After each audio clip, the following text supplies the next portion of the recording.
He begins this chapter by saying that we live in a haunted, confused world where pinning down the nature of evil eludes us, right? He says that this is one of the problems that confronts us when trying to think about theodicy. Peter Geach captures our modern angst, he says, by, quote, "We cannot hope to understand in this life of sin. Sin is the absurd or absurd element in the universe," right? And so yet without understanding the element of sin, of evil, right? So he's kind of equating those terms. Our secularized age, notice, has no way to justify moral outrage or to make sense of pain and suffering. Yeah. And so he wants to drive, at least initially, drive that point home to help us to see that, if you don't, there is no, we might say, basis for their outrage with regard to evil from a secular perspective. And so he's gonna try to work us through that particular issue. Right. So in this one, we're gonna see definitions, because again, it's always good to define your terms. We're gonna see kind of how the theist and the non-theist tend to define it, and if there's any basis or grounding for it. And then the usual questions that come up of kind of what about this aspect? You have, are you saying unbelievers are not able to be moral people? That's actually answered in this chapter as well. Right. But when it comes to the complexity of defining evil, it's kind of like that famous quote from the Supreme Court of, what is pornography? Well, I don't know how to define it, but I know it when I see it type deal. So I think as a society, we tend to get into that kind of nomenclature a lot of, if it hurts me, or if I think it's evil, then it's probably evil. Obviously it's evil. Yeah. So that's what we're going to be looking at. So here's the secularist quandary. If a tangled Darwinian, Nietzschean, Marxist, Freud cosmos exists, all those very good non-theists, then what is evil? That's the question. Can evil exist in a purely materialistic, naturalistic framework infected with a strange brew of this nihilism and kind of therapeutic narcissism, this self navel gazing look at, look inward to look outward type deal? Those that are caught in this nexus want desperately to challenge believers with hard questions about God and evil. We call it the problem of evil. Right, problem for who and in what capacity. Yeah. Yet the secularists have trouble being able to make enough sense of reality to pose the two as a problem. So again, do you have a basis for it? Do you have a definition for it? What are you talking about when you say there is no God and I hate him? Or there is no God and yet evil exists. He's an immoral monster that doesn't exist. Hates life. Well, but he doesn't exist then, right? Right. Right. Oh, okay. That makes it a little hard to kind of wrap your mind around that. And so what he says here is that in the end, theodicy is as much a problem for the atheist as it is for the theist, and that's what he's going to try to show here. The honest and careful theist, he says, must admit that evil is a problem because he has a clear view of who God is and what evil is. Right.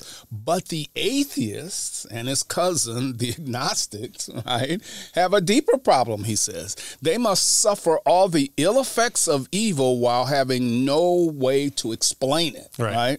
And so the secularists cannot justify its existence if God doesn't exist. In other words, the only reason why evil is a problem at all, he says, is because God does indeed exist. Mm-hmm. Right. So in the Christian worldview, we have the problem with the problem of evil. we understand the evil. We just have the problem with the problem. How does it work? Yeah.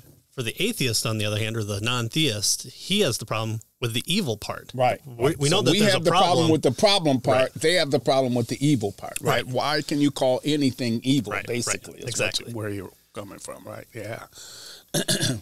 So in his section here called The Real Face of the Godless World, he, of course, turns to our good friend Bertrand Russell, who you always have to reference in kind of these conversations.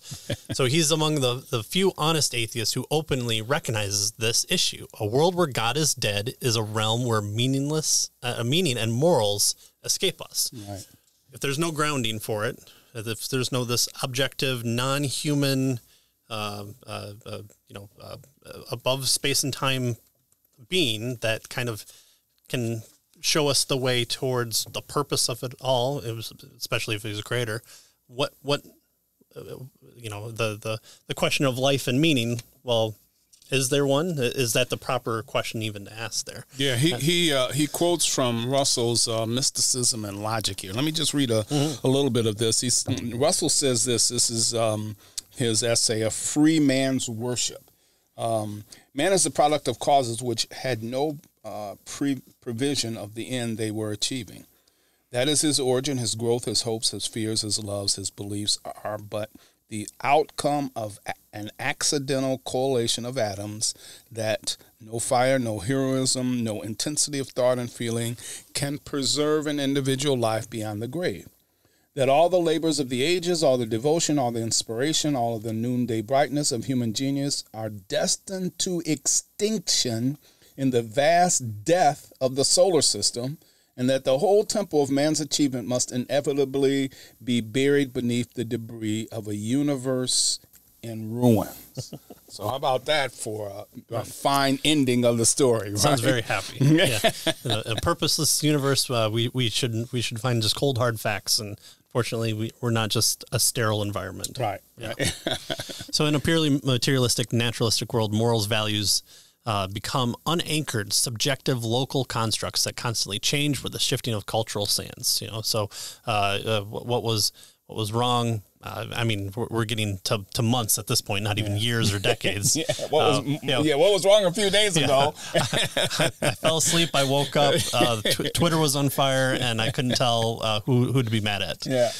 Given the honest trajectory of nihilism, though, that obtains in a godless cosmos, it is difficult to talk meaningfully about the existence of good and evil. So those terms tend to lose the luster of coherency or understanding when someone's like, oh, that's good. Yeah. Well, I had a good sandwich. A good moral sandwich the other day. So his next section, he wants to pursue this particular issue a little more. It's entitled Secular Confusion About Evil. Yeah.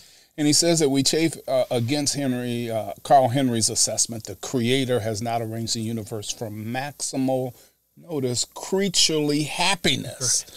Least of all if happiness means unruffled ease and self-satisfied contentment. So, generally we think of, well, what's good is whatever makes me happy, right? The whole universe exists to make me happy. Right? God created everything so that I would be happy, kind of thing. You rub that lamp and then out pops the genie. Yeah. And Carl Henry said, boy, that sure doesn't seem to be the case, right? And so consequently, he says, many secular definitions of evil blatantly conceive it apart from any moral considerations.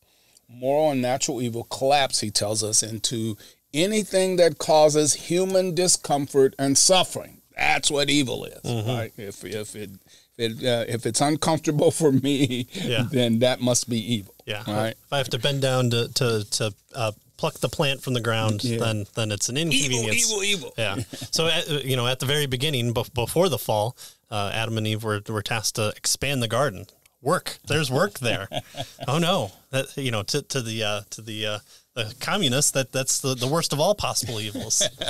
So it seems like we're missing the mark on certain things, and I was thinking of so anything that doesn't cause us discomfort or suffering. So things like racism, is that evil to be racist towards someone? It doesn't cause suffering. Me suffering, right? Suffering. Yeah, if I'm racist towards someone, am I suffering? Right. Well, a case I think could be made that no, not really, right? How about burning down the rainforest? That doesn't really cause suffering to a person. I mean, it might cause suffering to the planet as a whole, maybe, but is what I'm doing evil then? Yeah. Or how about if I like pain, and then is it no longer evil? For someone it is evil, right? But for me, who maybe I'm a masochist, I really enjoy watching Holocaust videos because it brings me pleasure. So then it's no longer an evil thing. It's just not. personal. If it's no suffering preference. and no, discomfort. Wow. So So those were some of the ones that I was trying to subjective to think of. That might be the issue here. So the primary concept of evil, that is moral evil, is not seen as violating a universally consistent and objective set of ethical standards to which all humans have obligations, which is what kind of the Christian would kind of want to point to. But it is that which is deliberately strips away our personal subjective feelings of happiness. I'm happy, I'm not happy, boom, evil. Right. I got to go to work tomorrow. Evil. Ugh. I've got to wake up from a nap. Oh, evil. Yeah. Oh, I want to play video games, but unfortunately, I have to read this book. Oh, it's evil reading what about evil. Oh, man. Ironic. So evil is what makes us feel bad at violating our preferential whims. But again, when you talk about higher order preferences, I mean, I'd rather have 12 Mountain Dews than 5 Mountain Dews. So if I only have 5, is that evil? Because I could maximize my happiness with 12, but not 5. So so you is have that to evil? do evil calculation, right? Yeah. Consequentialism. Yeah, right. Utilitarianism only is non-utilitarianism, Right. I guess, or Within evil myself. utilitarian. Yeah. So he says that the modern and postmodern outlook also tends to look at evil in an atomistic manner. Occasional and isolated disturbances of individuals that can be remedied through education, social and political reform, psychological therapy, or psychotropic medication. Yeah, drugs. Right? Drugs. Yeah. Just take all the drugs. Exactly. We're no longer willful sinners, he tells us. We have victims instead of criminals, right? We have psychopaths and sociopath sicknesses needing therapy and medical treatment. We don't blame people for being sick, though. We pity them. Right. And so, what used to be called, he tells us, acts of wickedness have no more moral lessons for us. The guilt or remorse points to no real wrong. Right. I mean, a person who's sick, you wouldn't say is wrong, right? You wouldn't say they're evil if they're sick, right? And so, if that's the case, then what is evil? Mm-hmm. Right? We've kind of taking it away. Right. Yeah. Well, he just, we need social reform. We need better education. And then, wow. We just educate the masses and no poor, nothing else. Just education is the answer for all.